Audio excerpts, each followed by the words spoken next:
భారతీయ తెలుగు ప్రజలందరికీ మనస్ఫూర్తిగా నా నమస్కారం.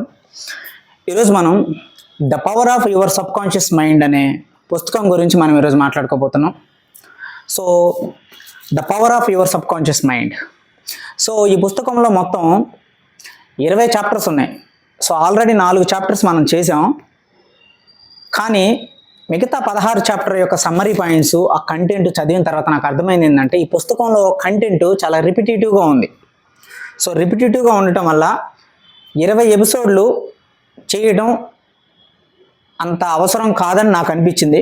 అందుకే మిగతా 16 చాప్టర్ల యొక్క కాంటెక్స్ట్, ఆ సమ్మరీ పాయింట్స్, ఆ కీ పాయింట్స్ చదివిన తర్వాత నాకు అర్థమైంది ఏంటంటే ఫైనల్గా ఇంతకుముందు జరిగిన 4 చాప్టర్స్, ఇప్పుడు నేను చదివిన 16 చాప్టర్స్, ఈ 20 చాప్టర్స్లో నుంచి అసలు కాంటెక్స్ట్ ఏముంది, ఫైనల్గా జోసెఫ్ మర్ఫీ గారు మనకి ఏం చెప్పాలనుకున్నారు ఈ పుస్తకం ద్వారా అనేది ఈరోజు నేను మీకు చెప్పబోతున్నా. సో టోటల్గా 20 చాప్టర్ల నుంచి కాంటెక్స్ట్ ఏముంది అనేది మనం ఈరోజు అర్థం చేసుకుందాం. సో ఇది ఈ పుస్తకం గురించి మనం చేస్తున్న last video. So final clarification on this particular book. So ఏ బుక్లో అయినా సరే అవి ఎన్ని పేజీలైనా ఉండని, ఆ పుస్తకానికి ఒక కాంటెక్స్ట్ ఉంటుంది, ఒక ఉద్దేశం ఉంటుంది, ఒక ప్రయోజనం ఉంటుంది. ఆ కాంటెక్స్ట్ని, ఆ ఉద్దేశాన్ని మనం అర్థం చేసుకున్నప్పుడు టోటల్గా ఆ పుస్తకాన్ని మనం అర్థం చేసుకున్నట్టే. మరి పుస్తకంలో కొంత కంటెంట్ ఎందుకు రిపిటేటివ్గా ఉంది అంటే, పుస్తకాలు అనేవి కొంచెం సమాచారాన్ని, జ్ఞానాన్ని ఇవ్వడానికి రాస్తారు. అది మొదటి పాయింట్.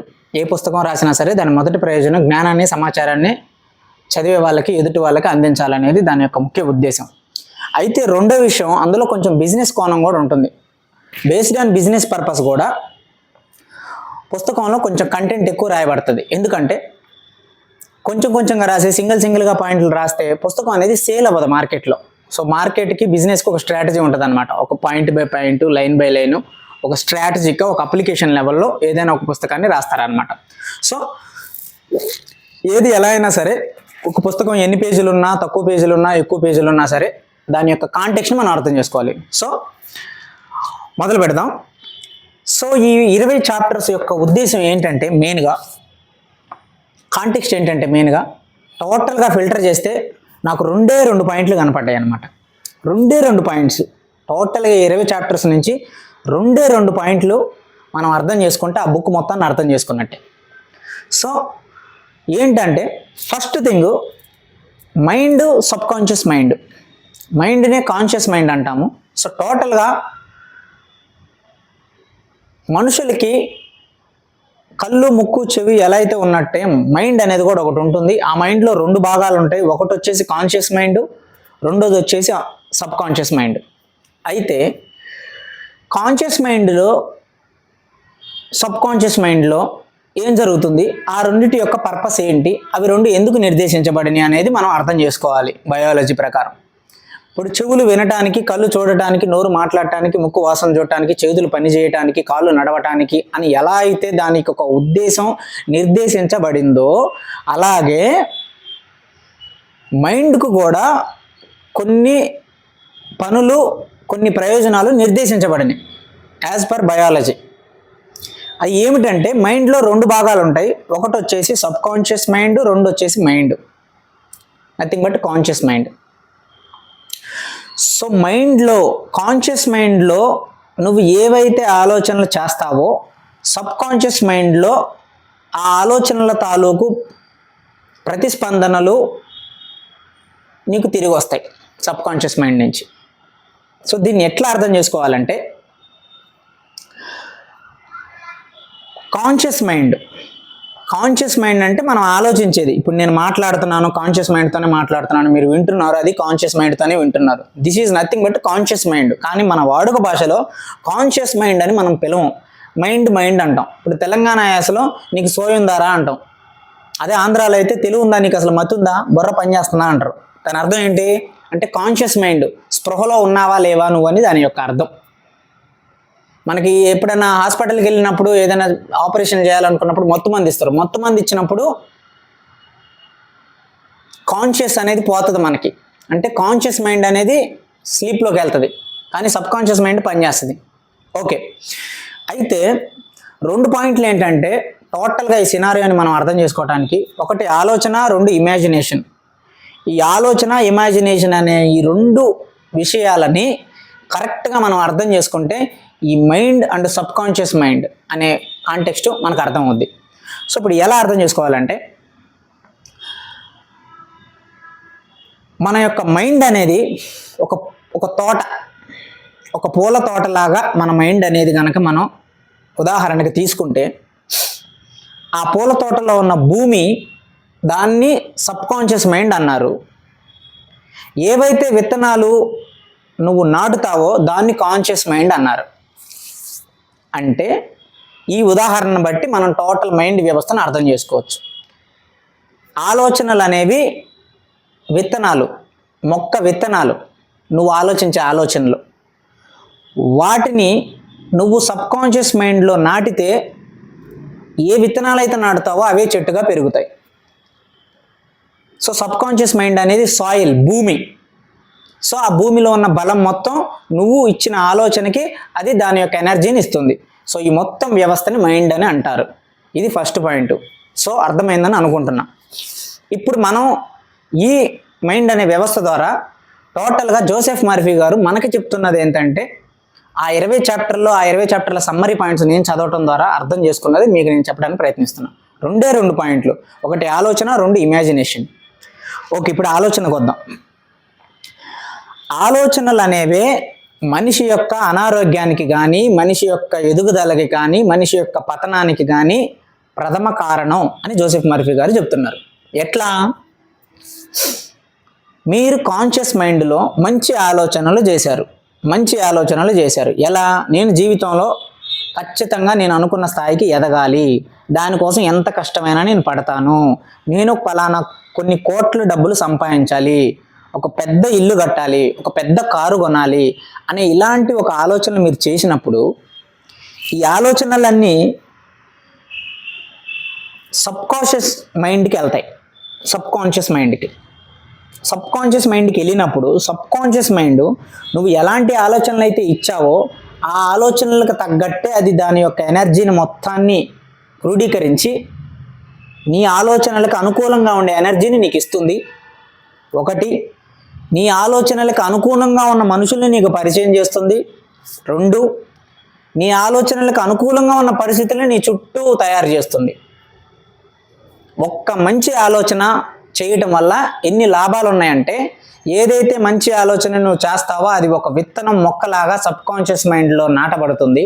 సబ్ కాన్షియస్ మైండ్ దానికి భూమిలో ఉన్న సారాన్ని ఇచ్చి మొక్కను పెంచినట్టుగా దాన్ని పెంచుతుంది, దానికి కావాల్సిన బలాన్ని ఇస్తుంది. అంటే రోజు రోజుకి నువ్వు ఏదైనా, సపోజ్ నువ్వు ఒక ఐపీఎస్ ఆఫీసర్ అవ్వాలి అనే ఆలోచన నువ్వు చిన్నప్పటి నుంచి బలంగా పెట్టుకుంటే, ఆ ఆలోచన సబ్ కాన్షియస్ మైండ్లోకి నువ్వు ఇవ్వటం ద్వారా ఆ సబ్ కాన్షియస్ మైండ్ నువ్వు దాన్ని మర్చిపోకుండా 24 గంటల ఆలోచనల్ని పెంచి పోషిస్తుంది. అది నీ శరీరం పెరిగి పెద్ద ఎలా అయితే అవుతుందో దానితో పాటుగా నీ సబ్ కాన్షియస్ మైండ్ నువ్వు ఇచ్చిన నీ లక్ష్యం అనే ఆలోచన కూడా అది నీతో పాటు పెంచుతూ ఉంటుంది. మానసికంగా నీ శరీరం ఎంత బలంగా అవుతుందో మానసికంగా నువ్వు ఆ లక్ష్యం వైపుగా కూడా అంత బలంగా అవుతావు. అలాగే ఆ సబ్ కాన్షియస్ మైండ్ నువ్వు పెరుగుతున్న పరిస్థితుల్లో, నువ్వు పెరుగుతున్న వాతావరణాల్లో ఎలా అయితే నీలాగే లక్ష్యాన్ని చేరుకోవాలని ఒక తపనతో, ఒక అంకిత భావంతో ఉంటారో అలాంటి వ్యక్తుల్ని నీ దగ్గరికి తీసుకొస్తుంది. అలాగే ఎలాంటి వాతావరణం ఉంటే నీకు అనుకూలంగా నువ్వు నీ లక్ష్యం సాధించడానికి నీకు సానుకూలంగా ఉంటుందో అలాంటి పరిస్థితులను అది క్రియేట్ చేస్తుంది. ఇది ఎలా సాధ్యమవుతుంది అని అంటే, సబ్ కాన్షియస్ మైండ్లో నువ్వు చేసిన ఆలోచన తాలూకు సంకల్పం సబ్ కాన్షియస్ మైండ్లో ఉండటం వల్ల ఆ సబ్ కాన్షియస్ మైండ్ అనేది యూనివర్స్కి ఒక మైండ్ ఉంటుంది. అంటే ఈ విశ్వానికి ఒక శక్తి ఉంటుంది, దాన్ని కాస్మిక్ ఎనర్జీ అంటారు, విశ్వశక్తి. ఆ విశ్వశక్తిని టెక్నాలజీ ప్రకారం యూనివర్సల్ మైండ్ అని అన్నారు జోసెఫ్ మర్ఫీ గారు. సో నీ సబ్ కాన్షియస్లో ఉన్న ఆలోచన ఈ యూనివర్సల్ మైండ్కి కనెక్ట్ అవుతుంది. కనెక్ట్ అయ్యి పలానా వ్యక్తి పలానా లక్ష్యాన్ని ఏర్పరచుకున్నాడు, సో ఆ వ్యక్తికి నువ్వు అతనికి సానుకూలమైన వాతావరణాన్ని, అతనికి తగ్గ మనుషుల్ని నువ్వు దగ్గర అయ్యేటట్టుగా, ఆ పరిస్థితులు అనుకూలించేటట్టుగా నువ్వు చూడాలి అని ఒక సిగ్నల్ ఇస్తుంది. నీ యొక్క సబ్ కాన్షియస్ మైండ్ యొక్క శక్తి నీ యొక్క విశ్వశక్తికి అది సిగ్నల్ ఇస్తుంది. అప్పుడు ఆ విశ్వశక్తి అంటే నథింగ్ బట్ దాన్ని మనం వాడుక భాషలో కాలం అంటాం. కాలం సహకరించడం అంటే అదే.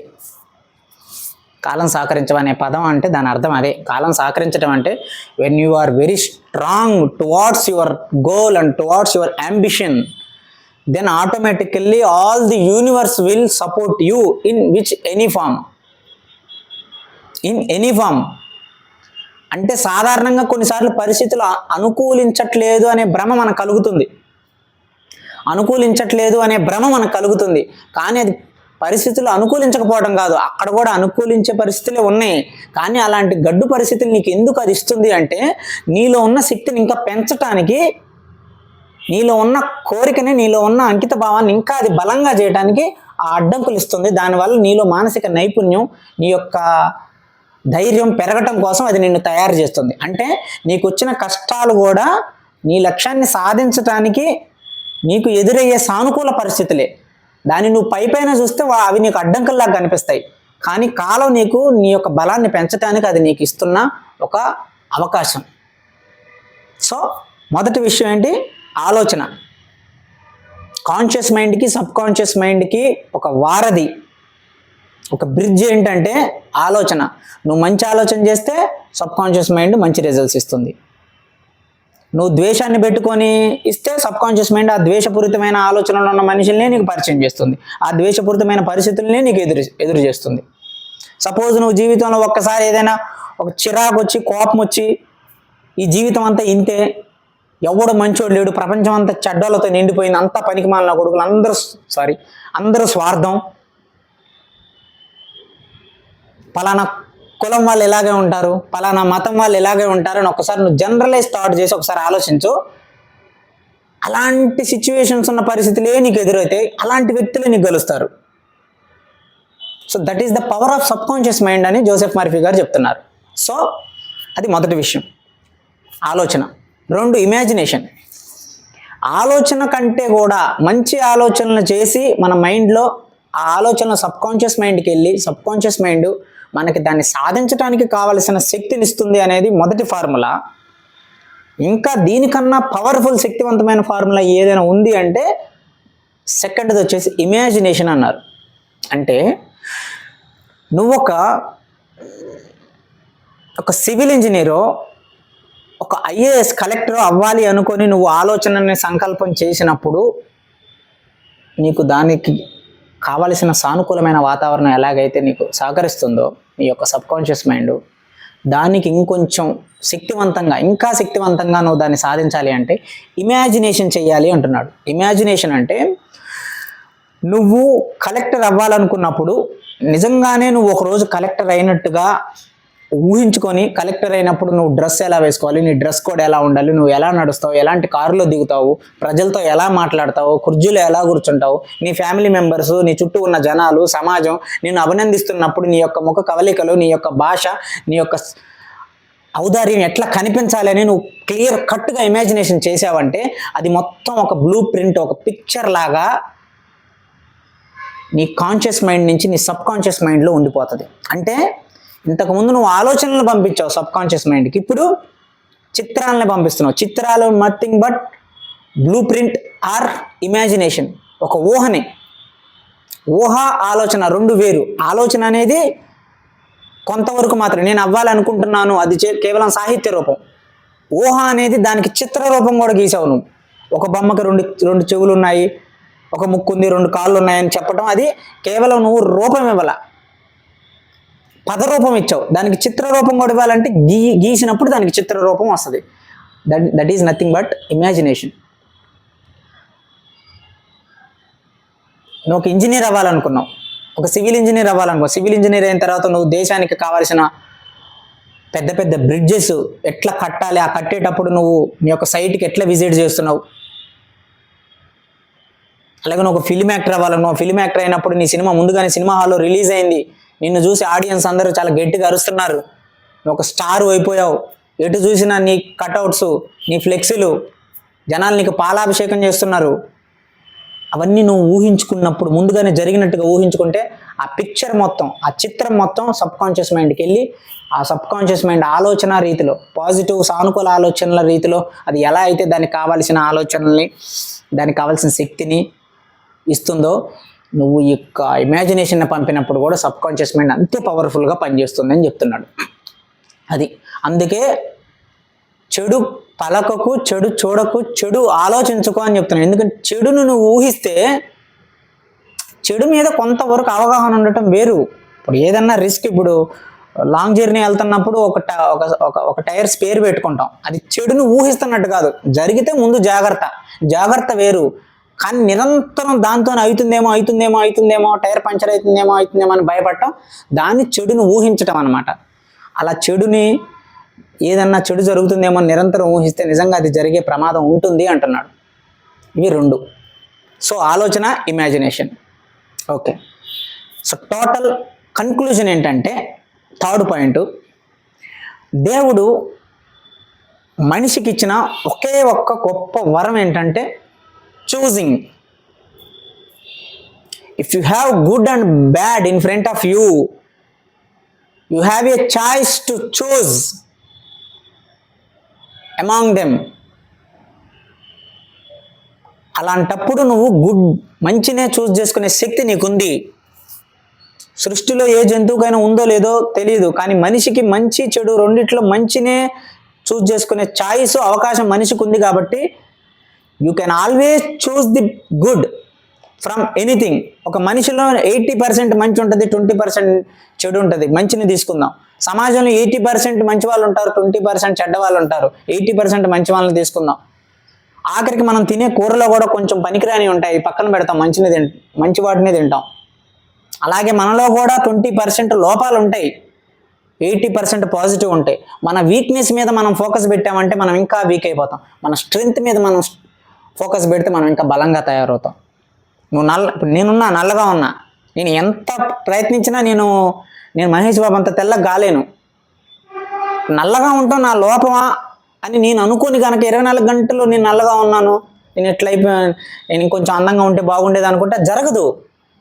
బట్ దేవుడు, అమ్మా నాన్న నాకు ఇచ్చిన శక్తి ఏంటి? చదవగలిగే శక్తి, చదువుకోవడానికి ఒక అవకాశం ఇచ్చారు, అన్నం తినగలుగుతున్నాం, మనం నిద్రపోగలుగుతున్నాం, కళ్ళు కనపడుతున్నాయి. ఇవన్నీ మనకున్న అవకాశాలు. సో నీకున్న బలం మీద ఫోకస్ చేయాలి, నీకున్న లోపాల మీద కాదు. పుట్టుకతోనో ఎప్పుడో చిన్న పోలియో వచ్చింది కాలికి, అది లోపం, దాని మీద ఫోకస్ పెట్టొద్దు. అది లోపం వచ్చిందంటే నీలో పాజిటివ్ స్ట్రెంగ్త్ పాయింట్ ఏదో ఉంటుంది, దాని మీద ఫోకస్ పెట్టు. లోపాలు భూమి మీద పుట్టిన ప్రతి ఒక్కరికే ఉంటాయి. మూతొంకరో, కాలొంకరో, చెయ్యొంకరో, లేకపోతే చిన్న చిన్న మతి మరుపులో ఏవో ఉంటాయి. అవి శారీరక లోపాలు, మానసిక లోపాలు, ఆర్థిక లోపాలు కూడా కావచ్చు. ఆర్థిక లోపాలు, చిన్నప్పటి నుంచి పేదరికంలో పుట్టాం, ఇంకేం చేయలేము, మన వల్ల కాదు, అదంతా పెద్ద వాళ్ళకి అవుతుంది అని దాని మీద ఫోకస్ పెట్టినామంటే అట్లనే అవుతావు నువ్వు. అట్లా కాకుండా నీకు ఒక శక్తి ఉంది. It's a game, it's a life. ఇక్కడ ఎవడు తీసుకుపోయేది లేదు, ఎవడు ఎత్తకపోయేది లేదు. వచ్చేటప్పుడు ఏముండదు, పోయేటప్పుడు ఏముండదు. మరి ఇదంతా ఏంటంటే ఇట్స్ ఎ గేమ్. మనిషిగా పుట్టినందుకు ఒక థ్రిల్. క్రికెట్ చూస్తున్నాం మనం, ఎందుకు పిచ్చి పట్టినట్టు కేకలు పెట్టి అరుస్తున్నాం? కట్ చేస్తే మ్యాచ్ అయిపోయిన తర్వాత ఎవరిలో వాళ్ళు వెళ్ళిపోతారు కదా, మళ్ళీ వాళ్ళే షేక్ హ్యాండ్ ఇచ్చుకుంటారు కదా. మరి ఎందుకు ఇదంతా? Because of spirit. లైఫ్కి ఒక స్పిరిట్ ఉంటుంది. పుట్టినప్పుడు దీని నుంచి ఒక ఆట ఆడాలి జీవితాన్ని, ఏదైనా కానీ. సో ఫైనల్గా ఏంటంటే, ఒక కళ్ళు, ముక్కు, చెవులు, నోరు బయాలజీ సిస్టంలో ఎలా అయితే ఉన్నాయో, మైండ్ అనేది కూడా ఉంది. మైండ్లో 2 భాగాలు ఉంటాయి, అది కాన్షియస్, సబ్ కాన్షియస్. కాన్షియస్ అంటే మనం ఆలోచించేది మనస్సు, సబ్ కాన్షియస్ అంటే దాని వెనకాల ఉండే లోపలి మనస్సు. సో ఈ యొక్క సాధారణ అండర్స్టాండింగ్ మనకు ఉండటం వల్ల మనిషికి ఏంటంటే ఒక అండర్స్టాండింగ్, ఒక క్లారిటీ, స్పష్టత వచ్చినప్పుడు సాధ్యమైనంత వరకు కొన్ని విషయాల నుంచి, కొన్ని లోపాల నుంచి బయటపడతాడు అనమాట. లేకపోతే ఏమైంది, ఆలోచన రాగానే ప్రతి ఆలోచన వెనకాల పరిగెత్తి అలిసిపోతాం. అలా కాకుండా ఆలోచనలు అనేవి నిరంతరం వస్తూ ఉంటాయి. వాటిలో ఏ ఆలోచనలు మనం బలంగా పట్టుకొని మన సబ్ కాన్షియస్కి పంపించుకోవాలి, ఏది మనకు ఉపయోగపడేదని అర్థమైనప్పుడు, అలాగే నువ్వు ఏ ఆలోచనలు అయితే ఆలోచించి సబ్కాన్షియస్ మైండ్కి పంపిస్తావో ఆ సబ్కాన్షియస్ మైండ్ దానికి తగ్గట్టు పంపిస్తావు. అంటే మనది న్యాచురల్గా జరిగేది. పంపించడం అంటే నా ఉద్దేశం మన ఎఫర్ట్ పెట్టి పంపించడానికి కాదు. నువ్వు ఏదైతే ఆలోచిస్తావో అవే నీ లోపల సబ్కాన్షియస్లో ఉండిపోతాయి అనేది నీకు అవగాహన వచ్చినప్పుడు. ఇప్పుడు సపోజ్ మనకు ఒక వ్యక్తి మీద ఎప్పటి నుంచో ద్వేషం ఉంది, కోపం ఉంది. సహజంగా నిజాలు మాట్లాడుకోవాలి. ఖచ్చితంగా భూమి మీద పుట్టిన ప్రతి ఒక్కడు ఏదో ఒక సమయంలో ఎదుటి వ్యక్తి మీద కోపమో ద్వేషమో ఉంటుంది. అది గంట కావచ్చు, అరగంట కావచ్చు, కొంతమందికి జీవితకాలం కావచ్చు. అయితే టెక్నికల్గా మైండ్ యొక్క వ్యవస్థను అర్థం చేసుకున్నప్పుడు మనకు ఎలా అనిపిస్తుంది? ఓకే, నేను నిరంతరం ఒక ఎదుటి వ్యక్తి మీద కోపపడటం వల్ల ఆ కోపం తాలూకు ఆలోచనలన్నీ నా సబ్కాన్షియస్కి వెళ్ళి సబ్కాన్షియస్ దానికి సంబంధించిన శక్తిని అది నిరంతరం మనకిస్తున్నప్పుడు ఇంకా మన కోపం పెరిగిపోయి రోజు రోజుకి అది బలంగా తయారైపోయి ఆ కోపం బరువు తల మొయ్యలేనంత స్థాయికి వెళ్ళిపోయినప్పుడు ఆ నిరంతర కోపం వల్ల మనకు వచ్చే ఎనర్జీ మొత్తం మన శరీరం మీద ఒత్తిడి పడుతుంది. కోపం 1 రోజు 2 రోజులు 3 రోజులు 4 రోజుల నుండి నువ్వు ఇంకా నిరంతరం కోపడుతూ ఉంటుంటే ఒక వ్యక్తి మీద కానీ, ఒక సమాజం మీద కానీ, వ్యవస్థ మీద కానీ, నీ సబ్కాన్షియస్ మైండ్ కోపడుతున్నావు కాబట్టి కోపానికి తగ్గ ఎనర్జీని ఇస్తుంది. ఆ ఎనర్జీ మొత్తం బరువుకి శరీరం మీద పడితే శరీరం అనారోగ్యం పాలవుతుంది అనమాట.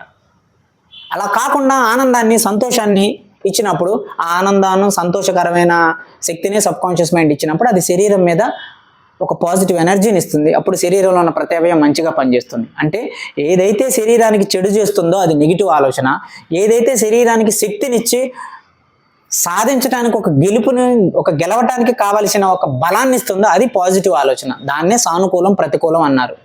సో మనందరం జీవితాల్లో ఈ యొక్క టెక్నికల్ ఆస్పెక్ట్ని మనం అర్థం చేసుకున్నప్పుడు, ఓకే కోపం వచ్చినప్పుడు, ఓకే కోపం వచ్చింది, ఇప్పుడు ఏంటి, ఒకటి అక్కడ చూపించాలి ఏ వ్యక్తి మీద కోపం వచ్చిందో, లేదా వదిలేయాలి దాన్ని. ఇంకా అక్కడితో వాడి కర్మకో వాడి విఘ్నతకో వదిలేసి సిల్లి అనుకుని ఇగ్నోర్ చేసేయాలి.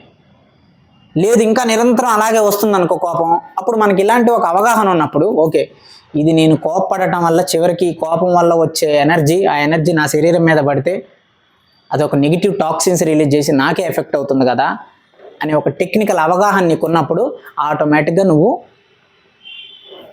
నీ కోపాన్ని నువ్వు సరి చేసుకుంటావు అండర్స్టాండింగ్తో. ఎప్పుడైతే నీకు ఒక స్పష్టత వస్తుందో ఆటోమేటిక్గా అన్నీ రాలిపోతాయి, పడిపోతాయి.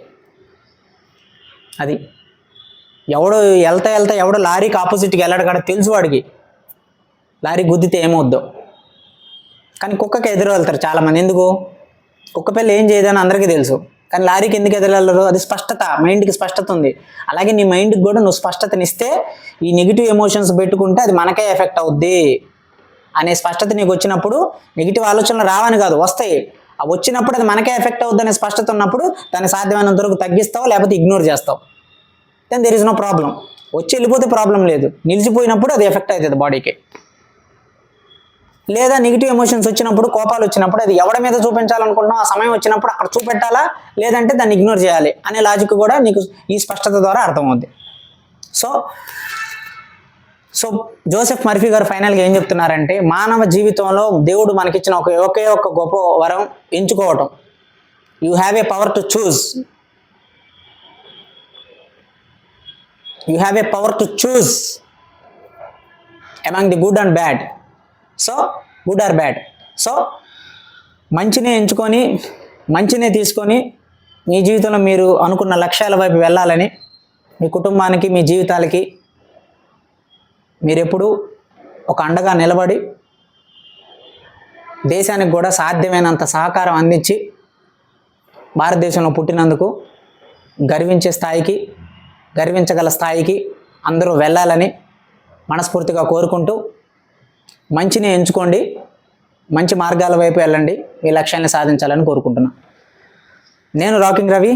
జై హింద్, జై భారత్.